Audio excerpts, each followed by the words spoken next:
Neste capítulo de Terra Nostra, muita coisa vai mexer com os nervos de todo mundo. Bartolo.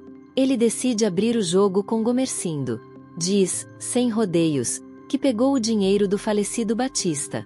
A frieza dele, a segurança no olhar, deixa Gomercindo e Leonora completamente chocados. A família inteira fica sem saber como reagir. E tem mais. Marco Antônio vai perder o chão ao descobrir que Francesco não só está ajudando Matteo e Juliana, como também tirou o italiano de trás das grades. Isso acende uma fúria nele que ninguém vai conseguir segurar. Inês, por sua vez, vai acabar descobrindo tudo sobre o relacionamento de Francesco e Paola.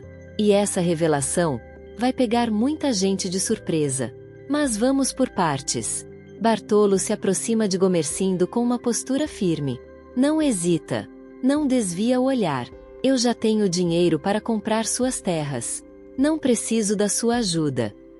Gomercindo trava. Aquilo não faz sentido. Afinal, Bartolo sempre foi apenas um funcionário. Mas você conseguiu esse dinheiro como? Diretamente de onde? Ele pergunta, desconfiado. Bartolo respira fundo e solta. Eu fiz um empréstimo, com a cara mais lavada do mundo. Direto com o falecido senhor Batista. O silêncio que se instala deixa claro o tamanho da ousadia. Enquanto isso, Matteo tenta acalmar Juliana. Ele fala com carinho, mas também com firmeza. Você não vai ficar chorando por causa da sua filha, vai? Juliana, com os olhos ainda vermelhos, balança a cabeça. Diz que não, mas o coração dela dói. Matteo continua. Tudo o que o senhor Francesco falou é verdade, não é? Ela concorda, devagar, ainda tentando aceitar. Matteo segura suas mãos. Você vai poder visitar sua filha sempre que quiser. E vai poder ver o Francesquinho também. Aos poucos, Juliana respira melhor. Não é alívio completo, mas é o começo de uma paz possível. Do outro lado, Janete despeja sua revolta em Marco Antônio. Seu pai deixou a Juliana entrar para ver a filha. Ela reclama. Marco Antônio arregala os olhos. Como assim? Janete explica, toda exaltada. Juliana apareceu no portão. Fez um escândalo. Até que Mariana permitiu a entrada. Marco Antônio explode. Eu não acredito. Janete continua, alimentando o fogo. Pois foi exatamente isso que aconteceu. E depois, ele ainda foi atrás da Juliana para soltar o italiano da prisão. Marco Antônio aperta os punhos. A raiva dele é quase palpável. E onde está o meu pai agora? Ele pergunta, quase gritando. Janete solta veneno. Não chegou em casa até agora. Deve estar paparicando a adúltera. E o amante dela. O rosto de Marco Antônio muda na hora. Mágoa. Humilhação. Raiva pura. Meu pai não pode estar fazendo isso comigo. Ele solta. Janete vai além, atiçando ainda mais. Se eu fosse você, faria alguma coisa. No seu lugar, meu filho, eu já teria ido embora dessa casa. Marco Antônio respira fundo. É como se cada palavra da mãe empurrasse ele mais para o abismo. Mas o que Janete não sabe é que Francesco realmente foi para a casa de Paola. Ele entra, quieto, quase tímido. E de repente, Paola parece assustada. Não! Francesco leva um susto enorme. Quem está aí na sua casa? Ele pergunta, surpreso. Paola respira fundo e confessa. Minha mãe. Francesco fica sem graça. Travado. Sem saber onde colocar as mãos. E é assim que o capítulo de hoje se encaminha, cheio de tensão, segredos e decisões que vão mudar tudo. Inês chega desconfiada. Os olhos dela percorrem a sala. E então ela vê Francesco ali. Ela força um sorriso, mas a tensão é nítida. Boa noite, senhor Francesco. Paola reage rápido, tentando parecer natural. Pode entrar, senhor Francesco. Ele retribui com polidez. Como vai, senhora Inês? Inês responde com aquela voz doce que esconde veneno. Vou muito bem. Mas como está o seu filho, senhor Marco Antônio? Francesco trava por um segundo. Olha de relance para Paola. Depois força uma resposta tranquila. Ah, sim, o meu filho, ele está bem, senhora. Paola, para disfarçar o clima, entra no meio da conversa. Senhor Francesco, o senhor tem alguma novidade? Eu digo, daquele nosso negócio. Ela fala isso só para mudar o foco. E funciona. Francesco respira fundo e explica. É justamente por isso que eu vim. Imagine que eu tenho um cliente com um prédio. E eu acredito que esse prédio possa servir para a senhora montar a sua fábrica de macarrão.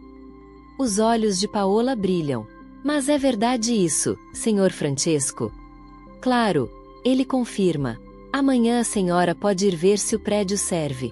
E o meu filho pode ir junto, porque ele conhece o dono. Paola fica sem jeito. Eu não sei nem como agradecer, senhor Francesco. Ele sorri, gentil. Imagina, não precisa agradecer. Eu costumo fazer isso pelos clientes sempre que posso. Enquanto isso, Inês observa tudo em silêncio. Cada gesto, cada olhar, cada pausa. Algo ali incomoda ela profundamente. Francesco percebe o clima e comenta. Bom, recado dado, eu já vou indo. Ele se despede das duas. Paola agradece mais uma vez. E Inês fica parada na porta, olhando ele ir embora, com uma pulga enorme atrás da orelha. Assim que a porta fecha, ela solta. Mas que gentileza, esse senhor Francesco.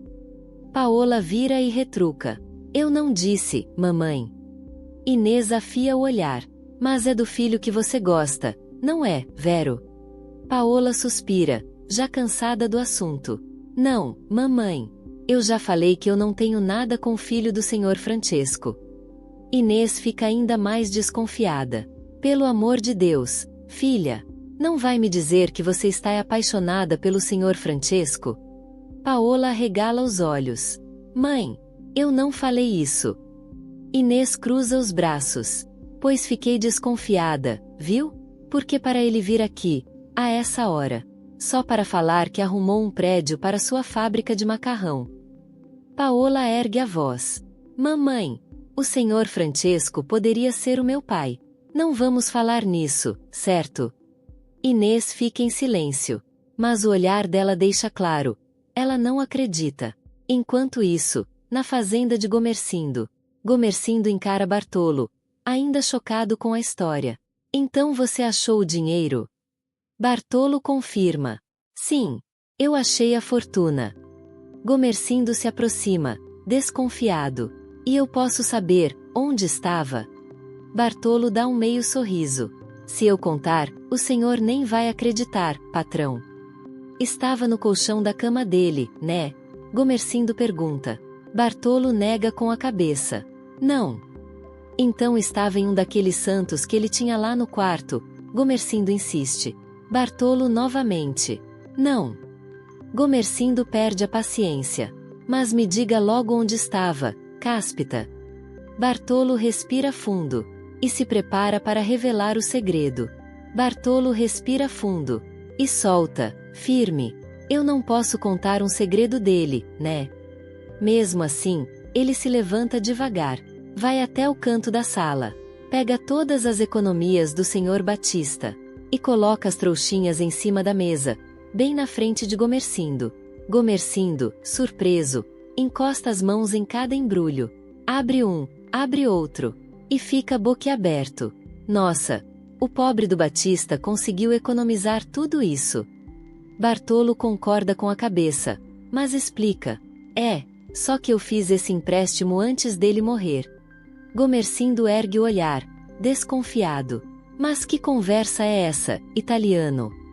Bartolo dá um meio sorriso, quase irônico. Pois é, eu só queria uma testemunha. Porque eu vou pagar ele na outra vida, senhor meu patrão. Gomercindo perde a paciência. Eu posso saber onde estava esse dinheiro que eu não consegui achar.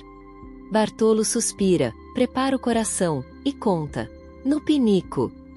O rosto de Gomercindo muda na hora. No pinico, ele repete, horrorizado. Quando percebe que está segurando as trouxinhas, solta tudo. Joga a fortuna longe, enojado. No urinol. Bartolo, com toda a calma do mundo, rebate. Tem coisa mais nojenta para quem não usa? Pois é, quando eu fui despejar o pinico, me caiu isso daqui. Enquanto isso, na casa das mulheres. Leonora fala baixinho, com a voz embargada. Meu marido disse que eu posso ficar aqui um tempo com a nossa filha, enquanto ele prepara a terra para plantar as uvas. Maria do Socorro responde com carinho. Prova que ele tem juízo, né? Leonora suspira. Tem sim, senhora, mas eu queria tanto estar com ele. Angélica tenta animá-la. Mas nem pense nisso, dona Leonora. A senhora vai ficar aqui conosco. Leonora sorri triste. Não me fale assim, menina Angélica. Porque eu vou ter que ir embora quando começarem a dar as uvas. Nessa terra bendita onde viemos morar. Rosana interrompe, sem pensar. Tomara que não dê uva nenhuma lá onde seu marido vai plantar. Leonora chama a filha. Não fala assim, filha. Angélica repreende. Rosana está falando bobagem, dona Leonora. Rosana cruza os braços. Eu só não quero que ela vá embora. Leonora se emociona. Não me faça chorar. Nesse momento, Gomercindo chega com Bartolo.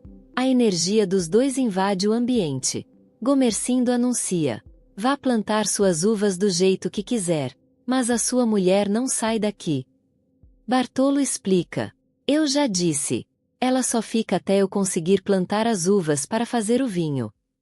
Maria do Socorro pergunta. Vai comprar as terras, seu Bartolo? Ele responde sem hesitar. Vou. Angélica questiona. Com que dinheiro, senhor Bartolo?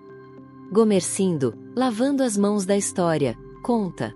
Com o dinheiro que eles guardaram, ele e a Leonora. Esse tempo todo que trabalharam aqui. Bartolo completa. E o resto, eu achei no pinico do falecido senhor Batista. Depois de morto, não vai ser preciso para mais nada. O clima fica pesado, meio constrangido, meio cômico, e totalmente inesperado. Bartolo termina de explicar a história do dinheiro. Gomercindo olha para ele, espantado, mas também impressionado. Então você quer ser sócio das uvas dele? Ele repete, surpreso. Toda a família fica boquiaberta. Leonora sente o coração aquecer. Ela percebe que o marido finalmente contou a verdade ao patrão. E isso enche ela de orgulho. Enquanto isso, na casa dos Magliano, Francesco entra e encontra o caos. Janete armou um circo inteiro ali dentro. Ele perde a paciência na hora. A neta está lá no berço. A mãe dela está sofrendo. E você ainda quer prejudicar mais a vida da menina? Pelo amor de Deus! Já não basta Juliana ter perdido a guarda da filha? Janete, com aquele ar de madame ofendida, rebate. Mas é filha do nosso filho também, né? Marco Antônio explode. Já chega, mamãe. O papai tem razão. A minha filha já está aqui com a gente. Vamos deixar eles viverem a vida deles em paz. Francesco se enche de orgulho. É assim que você fala, filho. Marco Antônio suspira fundo. Se a gente pensar bem, a Juliana foi a maior vítima nessa história toda. Francesco confirma. Nome é Vero. Janete se mete. E eu sou o quê? Francesco vira para ela, firme. Se a senhora tivesse um pingo de consciência, Madame Janete, perceberia que o casamento do nosso filho não acabou agora. Acabou naquela noite em que a senhora mandou a Mariana levar o filho dela para aquela roda dos enjeitados da Santa Casa de Misericórdia. Marco Antônio baixa a cabeça. Isso é verdade, mamãe. Janete se revolta. Ah, agora vocês dois estão morrendo de pena da pobrezinha? Pois fiquei sabendo que, enquanto eu for a dona desta casa, ela não entra aqui para ver filha nenhuma. O clima pesa. O ar fica quase irrespirável. Já na pensão, Juliana desabafa com Mateu. A Aninha é neta do seu Francesco, Mateu. E quando eu fui lá, eu fiquei com pena foi do Francesquinho. A Mariana me contou que até o berço dele, aquela maldita da Madame Janete tomou para colocar a neta. Mateu fecha o rosto. A maldita não podia ter comprado um berço para a neta dela? Juliana respira fundo. Podia. Mas ela odeia aquele bambino. Mateu concorda. Aquele que não é o nosso filho, né? Juliana aproxima a mão do peito. Eu sei, mas eu amo ele, Mateu. Eu já amava desde quando eu achava que ele era o nosso bambino de verdade. Me custa viver longe dele. E agora eu vou ter que viver longe da nossa bambina também. Mateu se aproxima, firme. Não foi o pai dela que mandou o delegado tirar ela de você? Lembre-se sempre disso. Juliana se desfaz em lágrimas. E Mateu a segura pelas mãos. Eu não vou deixar você sofrer mais. Nos olhos dele, Juliana encontra o único lugar seguro que ainda tem. O único amor capaz de dar força para continuar.